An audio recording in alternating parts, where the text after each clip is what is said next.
Então vamos recordar lá do comecinho, né, o conjuntos de números, né? Lá no começo do ensino fundamental, né? Lá no básico, né? Lá no primeiro ano, né? A gente aprende a contar. A gente aprende os primeiros números, né? 0, 1, 2, 3, tá? Aprendemos a contar esses números, tá? E o homem sabe contar desde os primórdios, né? E esses números, né, por serem os primeiros, serem os mais fáceis de eu conseguir contar, eles surgiram com o nome de números naturais, tá certo, pessoal? Então, aqui a gente vai utilizar o seguinte. Então, o primeiro conjunto que a gente olha, né, de números é o conjunto dos números naturais, tá? Posteriormente, veio a questão de tá faltando uma, né? Quando o pastor ia contar as suas ovelhas, né, e constatava que estava faltando um, né, faltando duas e tudo mais, esse faltando começou a introduzir a ideia de números negativos, né? Então, posteriormente, bem posteriormente, criou-se, né, o conceito de números negativos. A partir disso, então, surgiu aí o -1, -2, -3 e assim por diante. Construindo então, agora, em conjunto com os números naturais, a gente construiu o conjunto dos números inteiros, tá? E posteriormente foi analisando, surgindo outros números.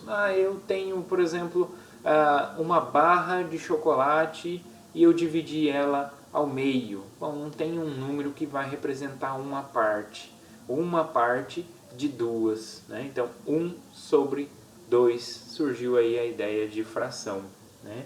E nessa ideia de fração, todos os números que podem ser escritos na forma de fração juntou-se em um conjunto que a gente chama de conjunto dos números racionais, ok?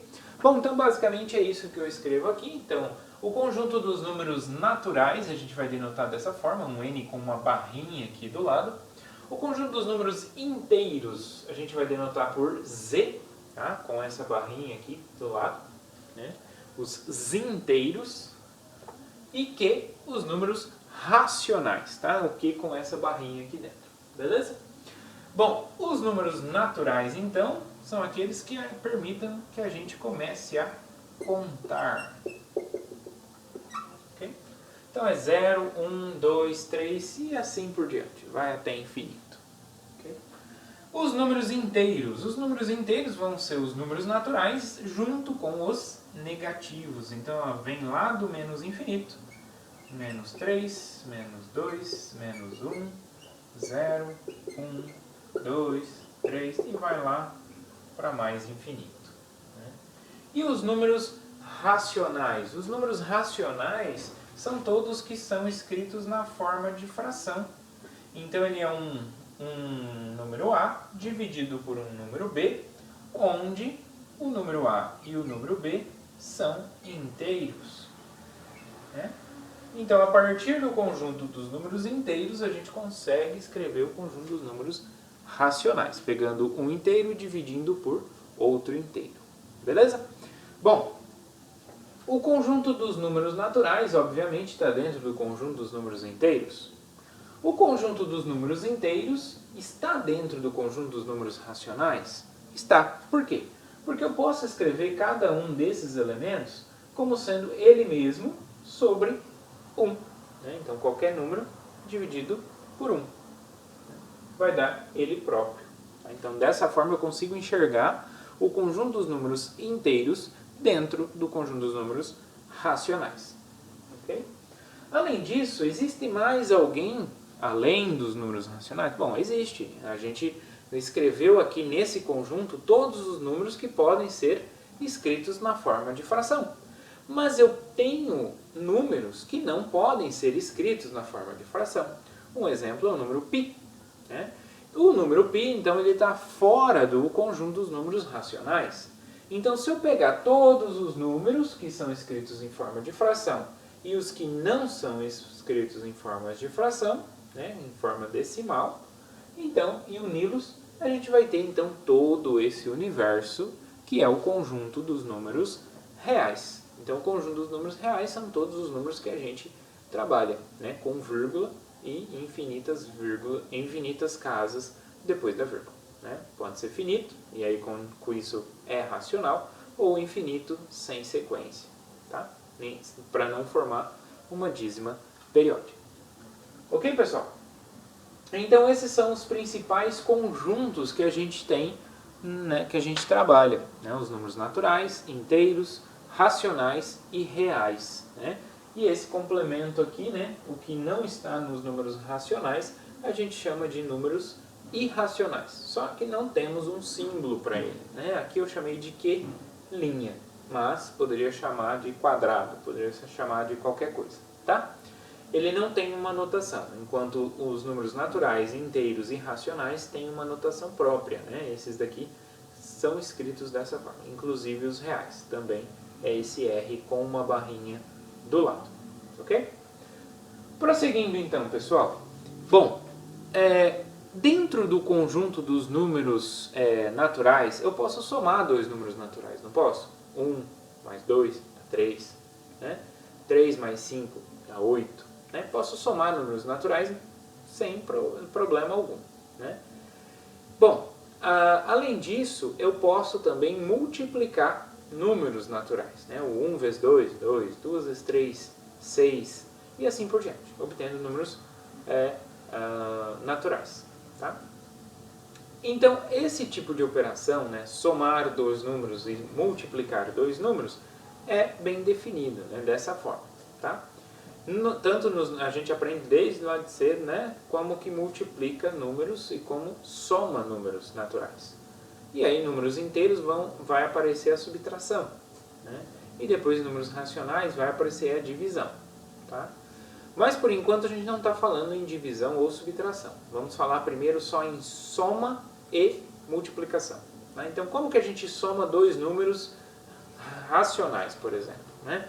Dois números racionais, eles são escritos na forma de fração. E como que a gente soma a fração, então? Somar duas frações, então, pessoal, é o que? Eu vou pegar e vou multiplicar aqui. Para somar duas frações, eu vou escrever essas duas frações em um mesmo denominador. Então, uma forma de fazer isso é multiplicar os dois denominadores, né? Lembrando que quando eu tenho uma fração, o cara que aparece embaixo a gente chama de denominador e o que aparece em cima de numerador. Okay? Quando a gente então multiplica os dois aqui de baixo, né? E multipliquei aqui, eu tenho que multiplicar em cima para manter a mesma fração. Né? Então, em cima eu tenho A vezes D e no primeiro, e no segundo eu tenho C vezes B. Okay? Porque aqui já tem B aqui embaixo, então eu preciso multiplicar por D. Então em cima eu multiplico por D. Aqui eu já tenho D, preciso multiplicar por B. Então em cima eu multiplico por B. Então em cima vai ficar AD mais BC, sobre, embaixo fica B vezes D. Bom, posso fazer assim? Posso usar o MMC, professor? Pode, claro que pode. Também é uma forma, tá? Calcular o menor múltiplo comum entre esses dois, né? Escrever ele aqui e é aquela regrinha, né? O cara que você escreve aqui divide pelo de baixo, multiplica pelo de cima, tá? Então, por exemplo, se eu tenho que se eu calculei o MMC entre esses dois números, B e D, e deu o produto, deu exatamente o produto, então eu divido pelo de baixo, então B vezes D dividido por B, então vai cancelar o B e multiplico pelo de cima, então vai sobrar D vezes A, como está aqui. Ok? Então posso fazer assim, multiplicando os dois de baixo, e aí consequentemente multiplicando em cruz, né? D vezes A, B vezes C. Né? E aí juntando, ou então usando o MMC. Muito bem, então essa é a soma de frações. Então cuidado, pessoal, isso dá muito problema com... a gente tem muitos problemas com esta somar fração. Tá? Então pratiquem bastante como que eu somo duas frações. Por exemplo, né, como que eu vou fazer... Vamos fazer um exemplo aqui, ó. Eu vou apagar aqui essa parte para fazer um exemplo. Por exemplo, como que eu somo então duas frações, 1 quinto 1/5 mais 2/3, por exemplo. Como que eu faço? Bom, para somar então a ideia é multiplicar os dois de baixo. Então 3 vezes 5, 15. Se eu fizer o MMC, vai dar também 15. Por quê? Porque os dois são primos, em particular primos entre si, né? Então se os dois são primos, então aqui vai também dar o produto, tá? Então 15 dividido por 5, 3 vezes 1, 3. Né? Ou eu penso assim, dessa forma, ou eu penso, bom, se eu fiz então o produto dos dois, então eu faço este vezes este. 3 vezes 1, 3.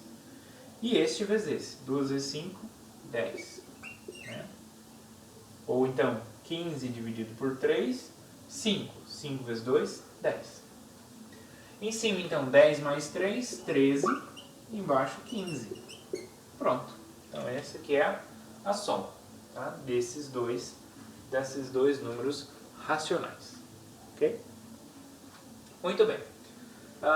E como eu faço o produto, então, entre dois números racionais? Né? Números racionais são dados na forma de fração. Fazer o produto de duas frações, eu simplesmente faço o produto dos dois numeradores e o produto dos dois denominadores. Então, só junto. Okay?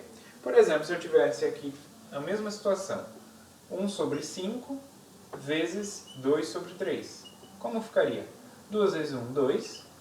3 vezes 5, 15. Ok? Simples assim. Muito bem. Bom, esse produto, essa soma, isso é de números racionais. Mas eu poderia somar e multiplicar números reais, né? Se o número não escreve na forma de fração, bom, aí eu faço o produto normalzinho, tá? Essa multiplicação e essa soma a gente tem em todo o conjunto dos números reais. Muito bem, temos algumas propriedades dessas operações, né? Da soma e do produto, né? A primeira propriedade que aparece aí é a propriedade associativa. Por que ela surge? Olha só, pessoal. Se a gente pensa em três números, né? Pensa em três números. Como que a gente soma esses três números? É possível somar esses três números de modo direto? Não, não é possível. Você já se pensou sobre isso? Né? Quando a gente tem a soma de três números, por exemplo, a gente nunca consegue somar os três juntos. A gente sempre soma 2 e depois do resultado que deu a gente soma mais um. Não é possível somar 3 ao mesmo tempo. Tá? Não é. Não conseguimos fazer isso. A gente sempre opera 2 e depois opera com o terceiro. Tá? Então nessa ideia que vem a associativa. Então se eu tenho três números, A, B e C, e eu quero somá-los, como que eu posso fazer isso? Né?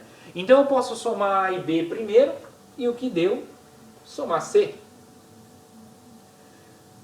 Ou então eu posso somar B e C primeiro e depois somar A. Né? Então a ordem, né? Então, que eu faço essa operação, então, quais dos dois eu escolho primeiro para somar, para depois deixar o terceiro por último, não importa, vai dar sempre o mesmo resultado. Isso que diz essa propriedade associativa, né? Ou seja, o parênteses aqui ele corre. Né? Lembrando que quando a gente está fazendo qualquer tipo de operações com números, a gente sempre, e temos parênteses, chaves, colchetes, a gente sempre tem que resolver primeiro os que estão em parênteses, né? Para depois fazer o resultado com o que está fora do parênteses. Primeiro, então, a gente elimina parênteses, né? Colchetes, chaves, parênteses, tá? E depois, então, fazemos a multiplicação ou divisão, né? Eles têm a mesma prioridade. E por último, só a soma, né? A adição e subtração. Ok? Relembrando algumas coisas aí com propriedades que a gente vai precisar utilizar aqui. Ok? A mesma coisa vale com o produto, né? Então, se eu penso em três números e quero fazer o produto desses três números, não tem como fazer ao mesmo tempo. A gente tem que fazer 2 e depois o resultado que deu com o terceiro. Então, essa escolha, né? Quem que eu escolho para fazer primeiro, não importa, né? É exatamente isso que está falando aqui, a associativa.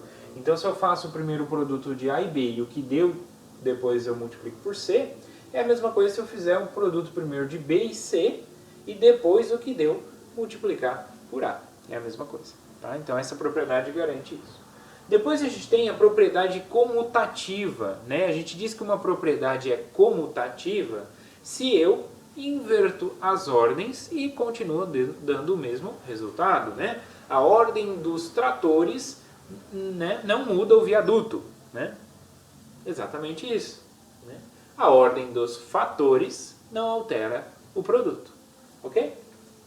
Então, se eu faço A mais B, é a mesma coisa que fazer B mais A. Okay? E a mesma coisa vale para multiplicação. A vezes B é a mesma coisa que B vezes A. Tá? Bom, além disso, então, temos a seguinte propriedade para adição. Para adição e multiplicação. Temos para as duas.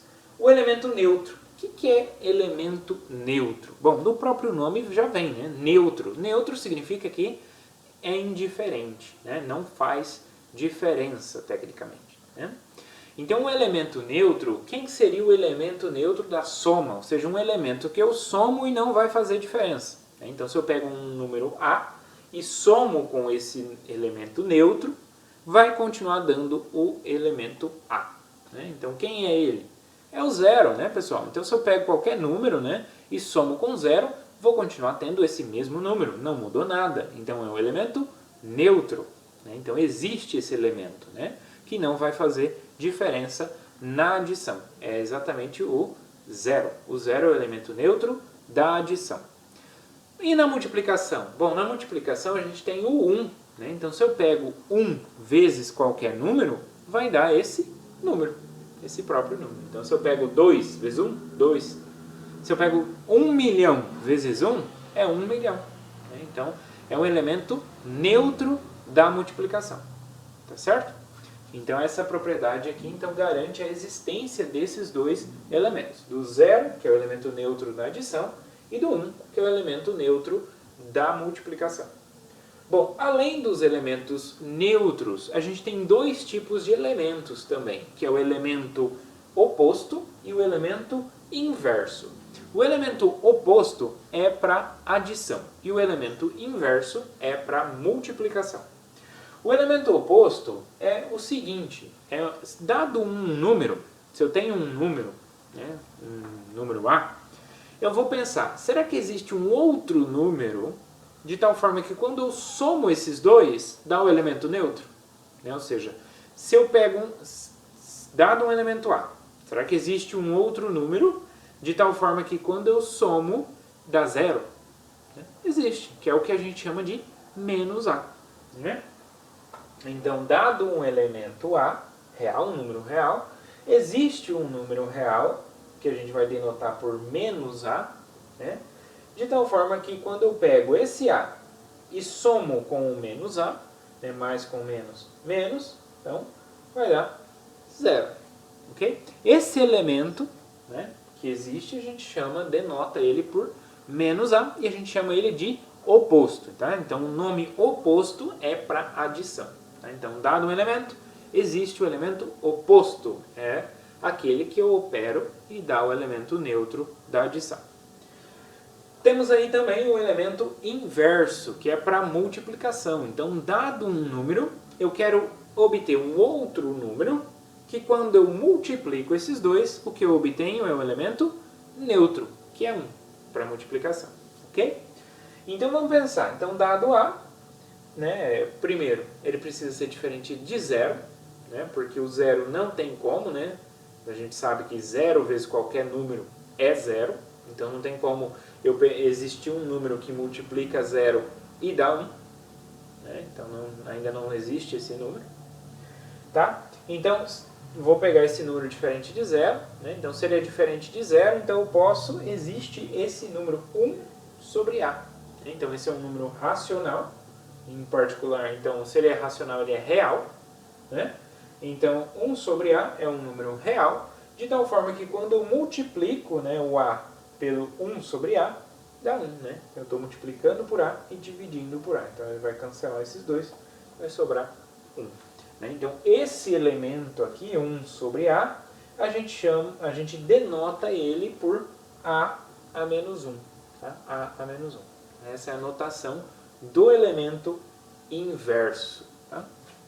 Então são essas duas operações que a gente define a princípio, que é a soma e o produto de números reais. Okay? Além dessas propriedades, a gente tem também a propriedade que mescla, né? Ela mescla uma operação com outra, que é a distributiva. Então eu vou apagar aqui para a gente ver essa propriedade. Então é a distributiva.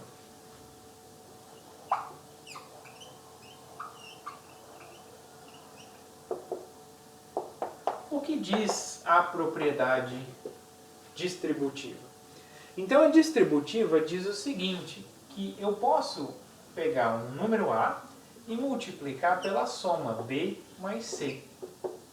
Então eu posso primeiro somar e depois multiplicar, ou também eu posso distribuir, isso que significa distributiva.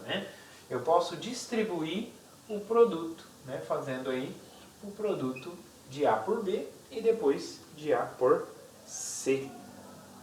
Ok? Então essa aqui é a distributiva. Isso vai ser A vezes B mais A vezes C.